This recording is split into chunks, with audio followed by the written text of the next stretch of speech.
Las bolsas del mundo suben y los rendimientos de los bonos del tesoro caen tras un buen dato de inflación en los Estados Unidos. Amigos, hoy es viernes 28 de julio, 7 p.m. y a esta hora vamos a comenzar nuestro acostumbrado resumen por lo que fue la jornada de hoy en los mercados financieros y quiero comenzar con esto. Las bolsas mundiales suben, dice Reuters, y los rendimientos de los bonos del tesoro caen tras datos de inflación que ya los vamos a ver. Y otro titular dice: Wall Street vuelve a tomar impulso después de la caída de ayer para cerrar la semana en positivo de la mano de la inflación. Y aquí dice Reuters: Wall Street cierra la semana en alza por expectativas de aterrizaje suave en Estados Unidos. Recordemos que desde que se disparó la inflación en los Estados Unidos y la Reserva Federal empezó a asumir el reto, su tarea de bajar la inflación hasta un rango de 2% aproximado y empezó a subir las tasas de interés, el reto era hacer un aterrizaje suave de la economía. Y con esto lo que quiero decir es que a veces cuando las tasas de interés suben tan rápido como las ha ido subiendo la Reserva Federal, hay un aterrizaje forzoso de golpe y entonces la economía que está creciendo y con alta inflación de repente se enfría y caemos en recesión. Y el reto era disminuir la inflación, llevarla a 2% sin que la economía cayera en una recesión o al menos no en una recesión muy profunda. Entonces, eso es lo que llaman el aterrizaje suave, un aterrizaje donde la economía se enfría, no cae en recesión, casi ni se siente y las expectativas de que eso se va a poder lograr son más altas ahora que antes. ¿Por qué? En parte por la data. Fíjense, aquí dice Reuters, la inflación anual se desaceleró en junio, ya vamos a ver la data, y al mismo tiempo el gasto de los consumidores se mantiene sólido. Entonces, si la inflación viene cayendo, que es lo que busca la Reserva Federal, pero además los consumidores no han resentido las altas tasas, están cómodos, están sanos, siguen consumiendo, entonces pues la economía está fuerte, está lejos de la recesión y se está logrando combatir la inflación, sería lo mejor de ambos mundos. Ese sería el escenario del aterrizaje suave. Y Reuters dice que el retorno de los bonos del tesoro cae después de que la inflación se reduce en junio. Y bueno, obviamente, si la inflación está bajando, a lo mejor esto es una señal de que ya la Reserva Federal no tiene que subir más las tasas de interés y entonces pues se hacen más atractivos los bonos del tesoro, suben de precio y cae su rendimiento, que fue lo que ocurrió hoy. Ayer la noticia era otra y esto, recuerden, el ciclo noticioso de 24 horas puede cambiar de un día a otro. Ayer veíamos que el bono del tesoro a 10 años llegó a 4%, eso generó nerviosismo en los mercados, cayó la bolsa. Hoy, sin embargo, es lo contrario. Hoy bajan los rendimientos de los bonos y hoy hay otra expectativa a raíz de estos datos de inflación y de consumo. Dice el Wall Street Journal que las grandes tecnológicas suben y llevan los índices hacia arriba para terminar en alza la semana. Y aquí dice Bloomberg que un dato clave de inflación y unas medidas de ingresos de los trabajadores, de sueldo, de remuneración, se enfriaron, lo cual aumenta las perspectivas, las probabilidades de un soft landing, de un aterrizaje suave de la economía. Y ahí hay un titular pequeño que dice que los traders están arriesgando todo en apuestas de que el mercado va a seguir subiendo o de que este boom va a seguir. Esos son titulares que reflejan una actitud de parte de los inversionistas que a mí me preocupa, ese optimismo exagerado, a veces irracional. Y con esto no estoy haciéndole a nadie una recomendación de que inviertan, no inviertan, compren, vendan. Recuerden que nada de lo que digo aquí son consejos de inversión, a pesar de que yo soy asesor financiero registrado en los Estados Unidos. Lo que digo aquí es lo hacemos una actividad educativa e informativa, pero no son consejos de inversión. La situación de cada uno de ustedes es distinta, cada uno tiene que hacer su propio análisis. Pero estos titulares a mí me generan preocupación y aquí lo voy a expandir para que lo veamos. Aquí está, los traders están arriesgándolo todo en apuestas de que el boom va a seguir. Y bueno, efectivamente, el boom puede seguir. El mercado, la bolsa puede subir otro 5%, otro 10%, 20%. Puede formarse una burbuja, puede ser una subida irracional. Los mercados pueden mantenerse en territorios de irracionalidad por mucho tiempo, por más tiempo del que nosotros podemos aguantar. Entonces, por eso hay que tener mucho cuidado. Es imposible predecir dónde va a estar el mercado en una semana, en un mes.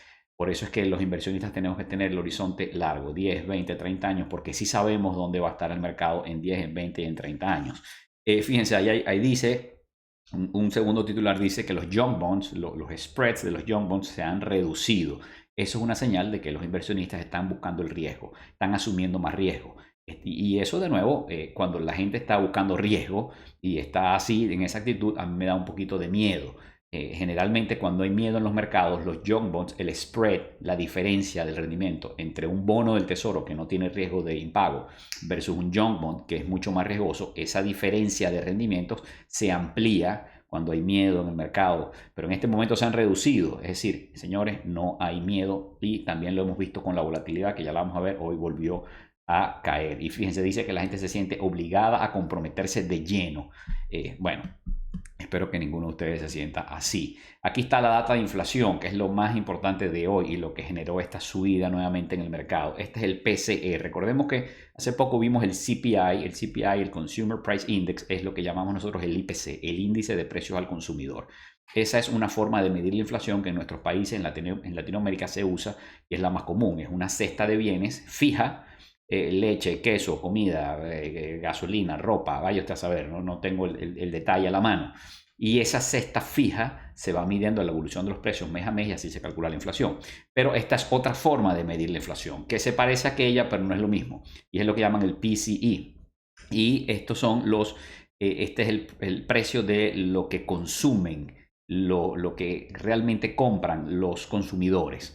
Y entonces, bueno, es ligeramente distinto, no es una cesta fija. Aquí, por ejemplo, si el consumidor compra carne, se está midiendo el precio de la carne, pero si la carne está muy cara y deja de comprar carne y empieza a comer pasta, entonces el precio de la pasta empieza a tener un peso mayor. Bueno, en fin, tiene algunas diferencias con el CPI, con el índice de precio al consumidor, pero esta es otra forma. Y esta forma de medir la inflación, el PCE, es la forma que prefiere la Reserva Federal, el Banco Central de los Estados Unidos. Y bueno, lo importante es que hoy el núcleo del PCE bajó hasta 4,1% anualizado, es decir, la inflación del último año, según esta medición, fue 4,1%. Fíjense que viene desde 4,7 bajando a 4,6 en los meses anteriores y hoy cayó a 4,1. Eso es una buena noticia. Aquí vemos la inflación según el PCE, ¿ok? Aquí vemos la inflación, vemos cómo en el año 2021 fue subiendo, tocó pico en el año 2022, en mayo, junio, y luego ha venido bajando paulatinamente hasta quedar hoy en 3%, ¿ok? Aquí dice 4,1% porque este es el core, el núcleo, ¿ok? Esto excluye energía y alimentos, están excluidos en esta medición, pero cuando vemos el headline, el número que incluye todo, ese número está más abajo, está en 3%. Y aquí vemos también es el PCE otra vez, pero aquí vemos un gráfico de los últimos 5 años. Aquí podemos ver antes de la pandemia, cómo estaba bajita la inflación. En la pandemia bajó aún más cuando la economía se cerró y la gente se encerró en sus casas. La inflación cayó aún más y después empezó todo el brote inflacionario producto de las políticas monetarias y fiscales expansivas que emprendieron tanto los bancos centrales como los gobiernos del mundo. Sin embargo, después de subir y llegar a un pico, aquí viene bajando, se ve claramente en este gráfico. Y aquí otra forma de verlo en este gráfico también, pues vemos antes de la pandemia. En el año 2000 comienza la pandemia, nos refugiamos en nuestras casas, cae la inflación, allí lo vemos, toca un punto casi que llega a cero y casi cae en territorio de deflación y después, bueno, vuelve a subir y aquí viene bajando. Y aquí está otro gráfico. La otra buena noticia es que mientras que la inflación viene bajando, el consumidor sigue estando sano. Las ventas minoristas aumentaron en el mes pasado un 0,2%. Es menos lo que se esperaba un aumento del 5% y fue solamente 2%, pero aún así fue un aumento. El consumidor sigue gastando. Y si vemos una medición que saca a los vehículos y la gasolina, que son muy volátiles, entonces una medición que es aún más significativa, se esperaba que el gasto del consumidor, las ventas minoristas, aumentaran un 0,3% y efectivamente aumentaron un 0,3% el mes pasado. El consumidor sigue sano. Y en ese mismo orden de ideas, en Europa, el IPC, el índice de precio al consumidor de la eurozona, está sobre 5%, un poco más alto que en Estados Unidos, y eso mantiene el dilema de las tasas, según este titular de Bloomberg del Banco Central Europeo. Y ahí vemos pues en el gráfico cómo está la inflación, que es la línea azul, y el núcleo inflacionario, que es la línea roja, y que están coincidiendo más o menos alrededor de 5,3, 5,4%, todavía muy alta en Europa la inflación. Y los mercados latinoamericanos cierran con ganancias por expectativas de posible relajo monetario en Estados Unidos. Ayer era lo contrario. Ayer las bolsas cayendo, arrastradas porque estaba subiendo el rendimiento de los bonos del tesoro.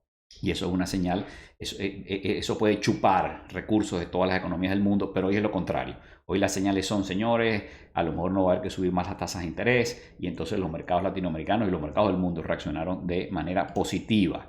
Reuters dice que el stress test de la Unión Europea sobre los bancos, en general los bancos salieron bien. Recordemos que esto lo hizo las autoridades americanas bancarias, lo hicieron hace poco en Estados Unidos, ahora lo hicieron en Europa, pero me preocupó que veo que hay 3 bancos que fallaron en esas pruebas de estrés, 3 bancos que no lograron salir bien parados. Seguramente se tomarán medidas correctivas, pero es un recordatorio de que los bancos siempre son frágiles. Y la economía de Alemania se estanca en el segundo trimestre tras la recesión del invierno, y dejo esto por aquí solamente porque Alemania ha estado generando noticias negativas de debilidad económica todo el año, y eso es preocupante porque Alemania es el motor económico de Europa, pero pareciera que está en una mala racha, no está en un buen momento. Y el petróleo sigue en subida, dice aquí que cerró una quinta semana de ganancias, y de hecho cerró por primera vez sobre 80 en varias semanas. Aquí está la noticia, aquí está el precio, pueden verlo, sobre los $80 al cierre. Y los argentinos se refugian en activos en dólares previo a la votación. Recordemos que hay lo que llaman el electoral trade, el trade electoral. Ha estado muy animado, tanto la bolsa de Argentina como los bonos argentinos han subido de precio, con los inversionistas apostando a que va a haber un cambio de gobierno. Sale el peronismo, el gobierno de izquierda, y viene un gobierno más pro mercado y pro libre, economía libre, ¿no? Veamos qué sucede allí. Les recuerdo, por favor, suscribirse a mi canal y darle like a este video si encuentran algún valor o utilidad en él. Y aquí están los cierres de las bolsas. Tenemos que en Asia, Japón cayó, pero el Hang Seng, Hong Kong, Shanghai y Seúl arriba. Mientras que Europa, más que todo arriba, con Londres, Frankfurt y París subiendo, mientras que Zurich y Madrid caían. Y en nuestro continente, todas, tanto Sao Paulo como Buenos Aires y Ciudad de México en subida. Y aquí en Nueva York, otro día de rally. Sigue el rally, siguen las subidas. El S&P 500 prácticamente un 1% arriba. El Nasdaq durísimo hoy, casi un 2% arriba. El Russell 2000 un 1.36% arriba. Hoy la volatilidad cayó nuevamente. Increíble, casi en el punto más bajo del último año ha sido 13.27 y cerró en 13.33. Increíble. El rendimiento de los bonos cayó, ya vamos a verlo en más detalle. El bono a 10 años, que ayer tocó 4, hoy cayó ligeramente, por debajo de 4. El dólar estable, básicamente frente a otras monedas. El oro por debajo de 2000, y el petróleo, aquí lo vemos, cerró por encima de 80 por primera vez en varias semanas.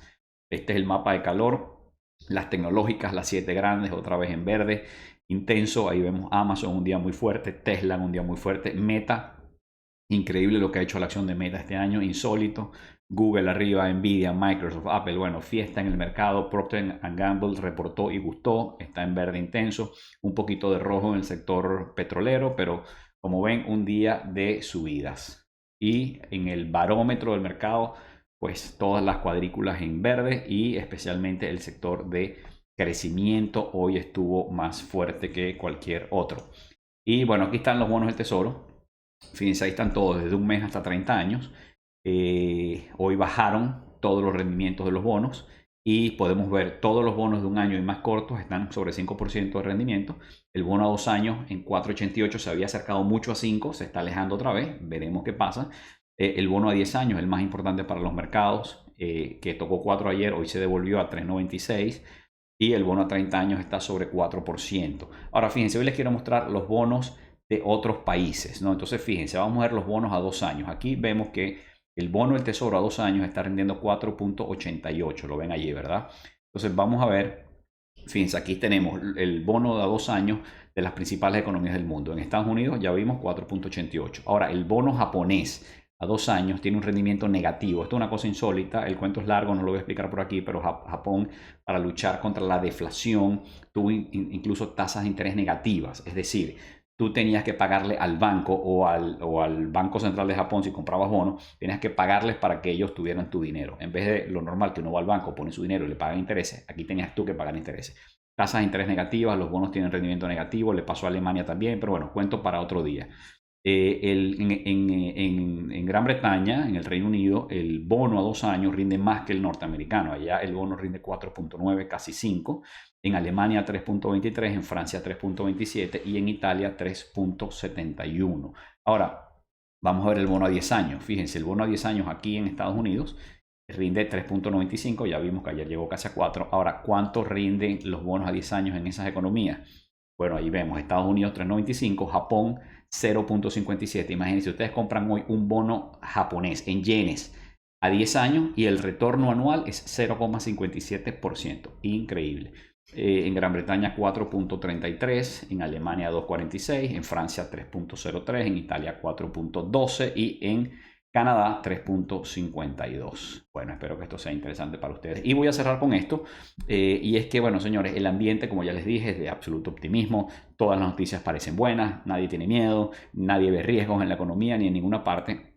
Y esta semana la subida, entre otras cosas, fue impulsada por noticias como esta. Hubo data de GDP, lo hablamos ayer o anteayer, el Producto Interno Bruto, lo revisaron hacia el alza, subió, la economía americana subiendo con fuerza, fue una noticia positiva. Luego, los durable goods, que son los bienes durables, también se han vendido mucho, la gente compra bienes durables de larga duración cuando las cosas están bien, cuando está optimista sobre el futuro.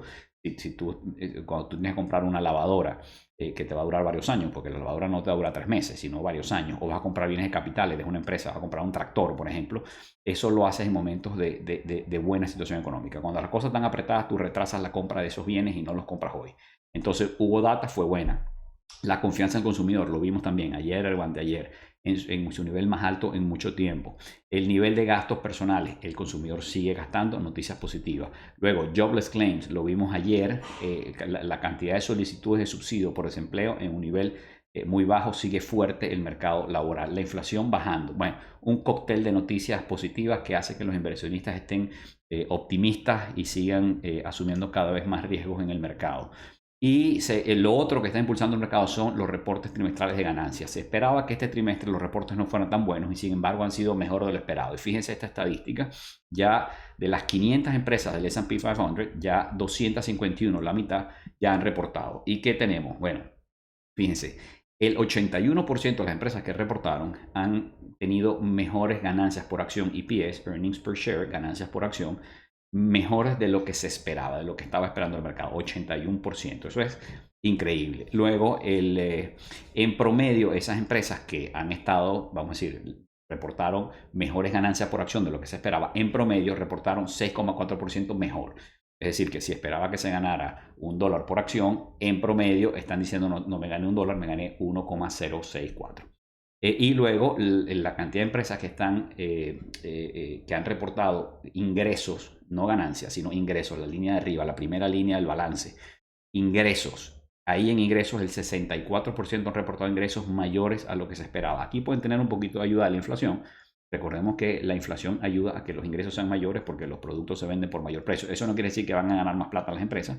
Eso depende de si las empresas pueden traspasar al consumidor totalmente los mayores costos de producción que tienen o no. Eso es cuento para otro día también, pero al final, como ustedes ven esto, bueno, ha habido una jornada de reportes trimestrales que al día de hoy, cuando la mitad del S&P 500 ya reportó, han sido mejor de lo esperado. Y algunas de las empresas que hoy llegaron a su punto más alto del año: Facebook, Google, Walmart, Boeing, Airbnb, Lam, Intuit, Royal Caribbean, todos ellos tocando puntos más altos del año hoy. Así es que bueno, señores, hay una fiesta en Wall Street, así nos vamos por el fin de semana, que lo disfruten, que descansen, que estén en familia y el lunes, si Dios quiere, estamos por aquí para hacer otro recuento del mercado. Saludos.